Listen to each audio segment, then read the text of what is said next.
Le piège de l'ingratitude, c'est un piège profond socialement, mentalement et surtout spirituellement.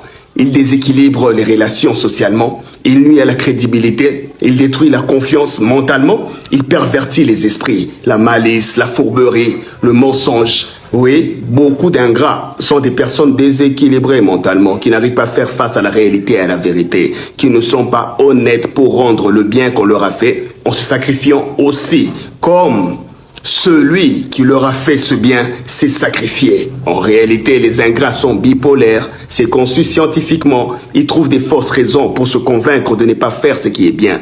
Et ils s'enfoncent, détruisent leur relation avec leur Dieu. Et ça les met en insécurité spirituelle. L'ingratitude est un peu comme une malédiction, parce que la vie spirituelle vit des causes et des effets. Quand quelqu'un te donne, c'est Dieu qui te prête. Et quand tu ne sais pas redonner, reconnaître la faveur, refaire aussi le bien, c'est à Dieu que tu as volé. Et finalement, tôt ou tard, ça finit par tout détruire finalement. Sur nos vies ou celles de nos enfants, l'ingratitude est un très grand piège qui fait que beaucoup ont des dettes de la création. Et dans le temps, l'univers revient toujours réclamer son dû. C'est ce jour-là que dans ton plus grand besoin, tu te rappelleras, où tu seras face à celui que tu as trahi. C'est la loi de la séma et de la moisson. C'est la loi du karma. L'ingratitude est un très grand piège, duquel aucune prière ne peut nous sortir. C'est une autocondamnation. Demande à ceux qui ont déjà expérimenté les conséquences. Ils te diront, quand quelqu'un te donne, c'est Dieu qui te prête, parce qu'un jour, il reviendra te le réclamer. Conscience.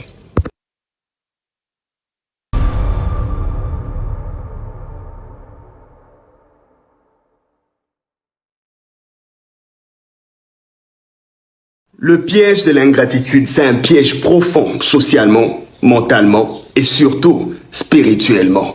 Il déséquilibre les relations socialement, il nuit à la crédibilité, il détruit la confiance mentalement, il pervertit les esprits, la malice, la fourberie, le mensonge. Oui, beaucoup d'ingrats sont des personnes déséquilibrées mentalement, qui n'arrivent pas à faire face à la réalité et à la vérité, qui ne sont pas honnêtes pour rendre le bien qu'on leur a fait, en se sacrifiant aussi, comme celui qui leur a fait ce bien s'est sacrifié. En réalité, les ingrats sont bipolaires. C'est conçu scientifiquement. Ils trouvent des fausses raisons pour se convaincre de ne pas faire ce qui est bien.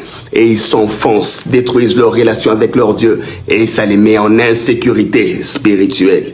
L'ingratitude est un peu comme une malédiction, parce que la vie spirituelle vit des causes et des effets. Quand quelqu'un te donne, c'est Dieu qui te prête. Et quand tu ne sais pas redonner, reconnaître la faveur, refaire aussi le bien, c'est à Dieu que tu as volé. Et finalement, tôt ou tard, ça finit par tout détruire finalement. Sur nos vies ou celles de nos enfants, l'ingratitude est un très grand piège qui fait que beaucoup ont des dettes de la création.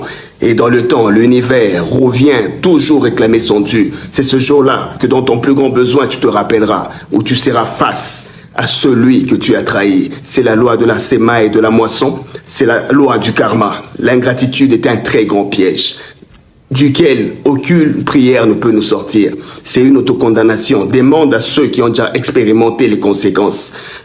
Ils te diront, quand quelqu'un te donne, c'est Dieu qui te prête, parce qu'un jour, il reviendra te le réclamer. Conscience.